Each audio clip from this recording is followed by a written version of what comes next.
Husband's special curry. അയില മുളകിട്ടത്. ഇതെങ്ങനെയാണ് ചെയ്തത്?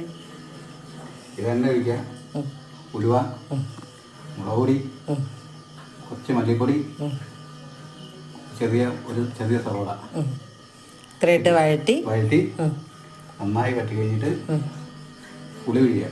പുളി പിഴിഞ്ഞ് വെള്ളം ഒഴിച്ച് വെള്ളം നിറച്ച് കഴിഞ്ഞ് അയിലിട്ട് നല്ല സൂപ്പർ അയിലക്കറി.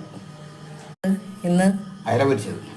അടുത്ത സ്പെഷ്യൽ അയില പൊരിച്ചത്. ഇതിലെന്തൊക്കെയാണ് ഇൻഗ്രീഡിയൻസ് ഇട്ട്? മുളക് പൊടി, മഞ്ഞൾപ്പൊടി, കുറച്ച് നാരങ്ങ നീര്, വെളുത്തുള്ളി, ഇഞ്ചി പേസ്റ്റ്, ഉപ്പ് ഇത്ര ഇട്ടിട്ട് എണ്ണയിൽ കുഴച്ച് വെച്ച് ഫ്രൈ ചെയ്തെടുത്ത് കുറച്ച് ചിക്കൻ മസാല ആഡ് ചെയ്തല്ലേ? ഓക്കെ.